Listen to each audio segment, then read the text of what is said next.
Students, आज का topic है हमारा इलेक्ट्रिक पोटेंशियल और ये है 13.6। हम इलेक्ट्रिक पोटेंशियल के बारे में पढ़ते हैं। चलिए इलेक्ट्रिक पोटेंशियल की हम डेफिनेशन की तरफ आते हैं। क्या है इलेक्ट्रिक पोटेंशियल?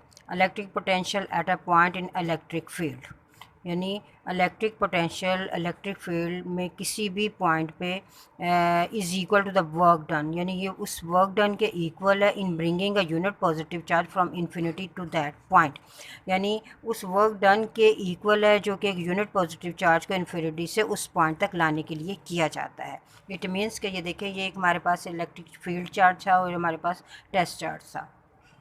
तो इलेक्ट्रिक पोटेंशियल किसे कहते हैं? यानी ये एक इलेक्ट्रिक फील्ड है और इसमें इलेक्ट्रिक फील्ड में किसी भी पॉइंट पर जो इलेक्ट्रिक पोटेंशियल वो किसके इक्वल है? उस वर्क डन के, जो उस वर्क डन के इक्वल है जो कि हम इस यूनिट पॉजिटिव चार्ज को इन्फिनिटी से इस पॉइंट तक लाने के लिए करेंगे, यानी इलेक्ट्रिक पोटेंशियल उसे कहते हैं। या हम ये भी कह सकते हैं, if W is the work done in moving positive charge from charge cube from infinity to that point in the electric field, यानी हम ये भी कह सकते हैं इलेक्ट्रिक पोटेंशियल किसके equal? Work done on unit positive charge. ठीक है, यानी यूनिट पॉजिटिव चार्ज के ऊपर जो हम वर्क डन करते हैं, यानी उसे इन्फिनिटी से उस पॉइंट तक लाने के लिए इलेक्ट्रिक फील्ड में जो काम करते हैं उसे हम क्या कहते हैं? इलेक्ट्रिक पोटेंशियल कहते हैं।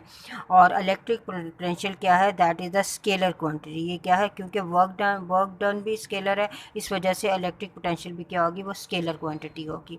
और इसका यूनिट जो है वो क्या है? इसका यूनिट जो है जॉल पर कॉलम है। ठीक है, यानी ये देखें, इसका जॉल और चार्ज का जो यूनिट है वो कॉलम है, तो क्या बन जाएगा? जॉल पर कॉलम। अब यूनिट जो है उसे भी हम डिफ़ाइन कर सकते हैं। इसके यूनिट को डिफ़ाइन करना बहुत आसान है। वो क्या है? If one joule of work done. ठीक है, if one joule of work is done, यानी अगर एक जॉल काम किया जाता है against the electric field in bringing one coulomb positive charge from infinity to that point in the electric field, then the potential at that point will be 1 volt. यानी work done 1 joule कब होगा? जब एक positive charge को infinity से उस point तक लाने के लिए किया जाता है, तो उस वक्त जो पोटेंशियल होगा उस पॉइंट का वो क्या होगा? वो 1 वोल्ट होगा। तो ये है इसकी डेफिनेशन। अब इसके बाद नेक्स्ट हमारा आ जाता है, ये पॉइंट आ जाता है। देखिए, किसी भी ग्रेविटेशनल फील्ड में कोई भी बॉडी है जो वो हमेशा मूव करती है point of higher potential energy से हमेशा लोअर पोटेंशियल एनर्जी की तरफ जाती है। ठीक है, ग्रेविटेशनल फील्ड की बात कर रहे हैं। तो इसी तरह जब एक इलेक्ट्रिक फील्ड में जब एक चार्ज को रिलीज़ किया जाता है तो वो भी हमेशा हायर पोटेंशियल से लोअर पोटेंशियल की तरफ जाता है। सपोज़ आपके सामने ये देखें, ये एक चार्ज है और ये इलेक्ट्रिक फील्ड है, ये इसका हायर पोटेंशियल है और ये इसका लोअर पोटेंशियल है। और ये चार्ज, इस चार्ज को जो है रिलीज़ किया, अब ये ए से बी की तरफ जाएगा। ठीक है, तो ए से बी की तरफ मूव करेगा, यानी हायर से पोटेंशियल लोअर पोटेंशियल की तरफ जाएगा।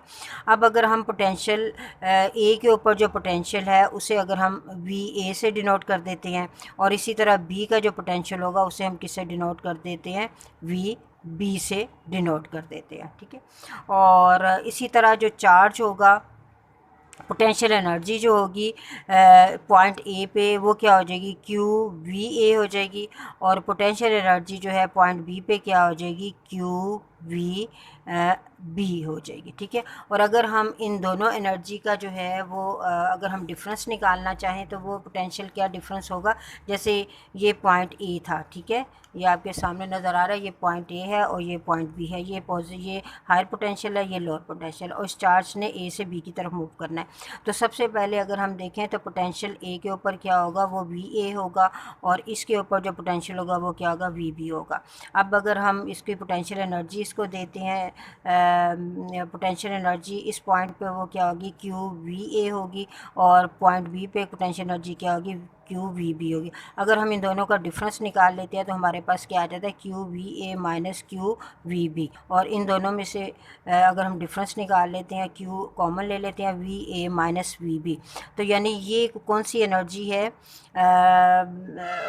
ये वो एनर्जी है जिसे हम कह सकते हैं ये चेंज इन पोटेंशियल एनर्जी। ये क्या है? Change in potential energy. ये चेंज इन पोटेंशियल एनर्जी आ जाता है। ठीक है, और फिर इस एनर्जी को कहाँ इस्तेमाल किया जाता है, यूज़फुल वर्क यानी मुख्तलिफ काम करने के लिए इसको इस्तेमाल किया जाता है। ठीक है, हम ये कह सकते हैं कि जो एनर्जी सप्लाई की जाती है चार्ज को वो कितनी है, वो क्या है, Q V A minus Q V B हम कहते हैं। ठीक है, तो ये था। अब इसी तरह पोटेंशियल डिफरेंस की डेफिनेशन की तरफ हम आ जाते हैं।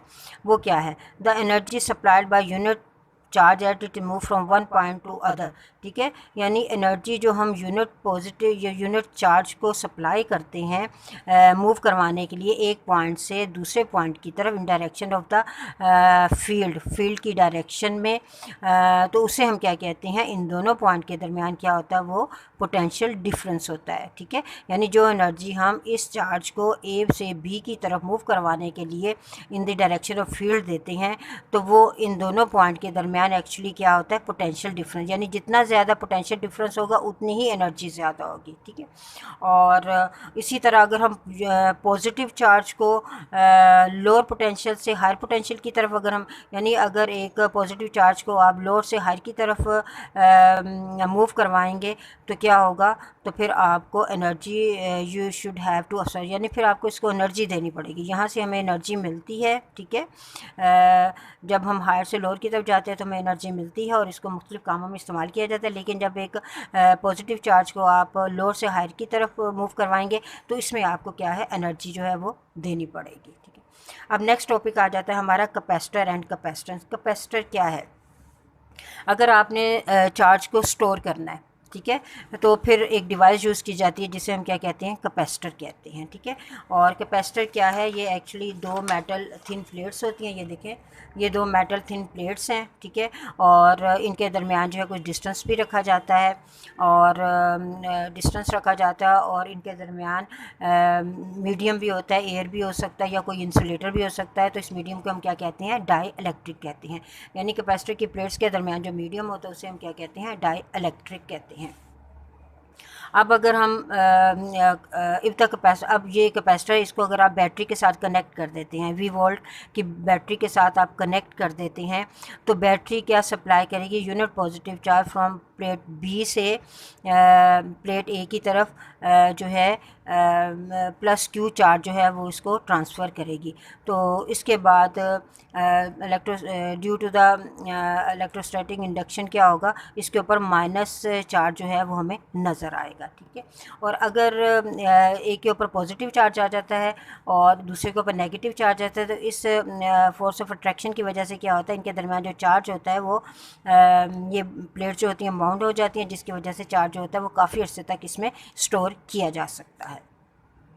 तो इसमें हम ये कह सकते हैं कि अगर इन दोनों के दरमियान पोटेंशियल डिफरेंस जितना ज़्यादा होगा उतनी ही जो है जो चार्ज होगा वो उतना ही ज़्यादा होगा, यानी charge Q stored on plate is directly proportional to the potential difference, यानी जो चार्ज है वो किसके डायरेक्टली प्रोपोर्शनल है, difference between the two plates, इन दोनों के दरमियान डिफरेंस पे डिपेंड करता है चार्ज। तो क्यू किसके इक्वल आ जाएगा, सी वी, और यहाँ से सी क्या है, क्या है, उसे हम कैपेसिटेंस ऑफ द कैपेसिटर भी कहते हैं। ठीक है, और उसकी डेफिनेशन क्या आ जाती है कैपेसिटेंस की, the ability of the capacitor to store the charge, यानी किसी भी कैपेसिटर की स्टोर करने चार्ज को स्टोर करने की जो एबिलिटी, उसे हम क्या कहते हैं, कैपेसिटेंस का। और अगर आप कैपेसिटेंस को फाइंड करना चाहते हैं, इसे सेपरेट करना चाहते हैं, तो सी किसके इक्वल आ जाए, क्यू ओवर वी, और कैपेसिटेंस का जो यूनिट है उसे हम क्या कहते हैं, फैरड कहते हैं। ठीक है, इसके अलावा फैरड जो है बहुत बड़ा यूनिट है, इसलिए हम स्मॉल यूनिट यूज़ करते हैं, जैसे माइक्रो फैरड, नैनो फैरड और